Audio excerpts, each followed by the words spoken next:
Another fascinating part of the spiritual dynamic that is found in the Torah is that there is a recurring theme. Some people call it karma, purpose, recurring challenges, a need to accomplish a certain goal. But the Torah talks about the cycle of the year, and that every time we come to a certain period of time during the year, we relive past experiences. And just as the world relives past experiences, the individual must as well. And this is rooted in the belief of reincarnation of the soul, or the cycle of the soul, that a soul is born and reborn until it completes its purpose. There are a lot of theories regarding this, but the most extensive work that deals with the recycling of the soul, so to speak, is found in the Cabala. And I know that I've dealt with people from the Theosophic Society. They just don't accept some of the things, some of the principles of reincarnation that are mentioned in the Cabala. But the main thrust of the Cabala is to tell us that we are most likely recycled souls trying to get it right in this life for mistakes we've had or omissions that we've had in the past life. So this sounds strange. Most people would reject this. However, there is a strong movement in the mental health field. People who treat psychosomatic symptoms, physical ailments that seem to have no medical cause or cure, to try to bring the person back to long forgotten events. And in the process of hypnosis, many of them have been successful in recasting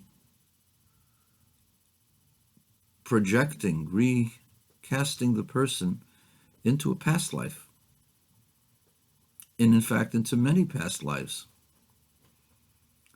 And through the awareness of what happened in past lives, these psychologists are able to treat the patient and correct their pain and their suffering, their emotional trauma in this life. And this follows exactly the scenario of the teachings of the Cabala about past lives.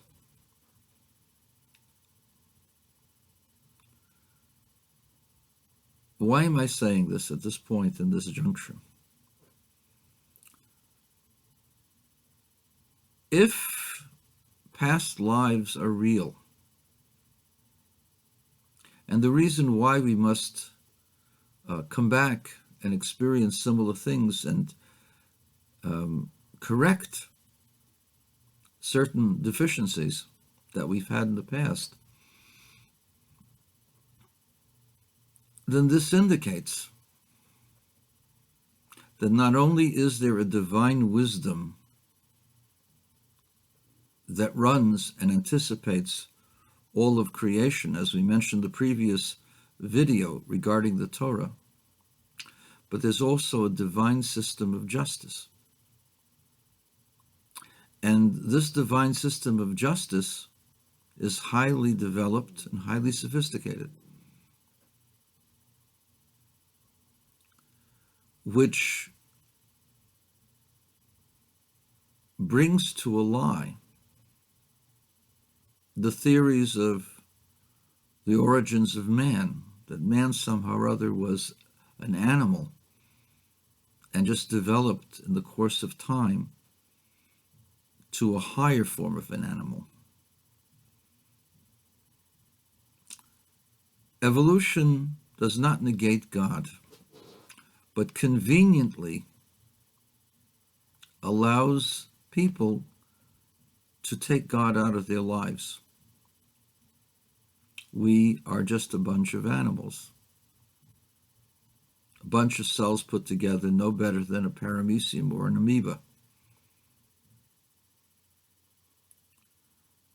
But if you have past lives and you have to correct what happened in a past life, then that indicates that there is a divine accounting, that man, unlike the animal, is expected to stand for a different type of behavior, and that we must measure up to this standard, and that man is not just an animal that evolved from the chimpanzee or from other hominids, but rather man is a creature from God, meant to develop, each and every one of us to develop decisions and actions that bring for kindness and compassion, and ultimately the sanctification of God's name, and ultimately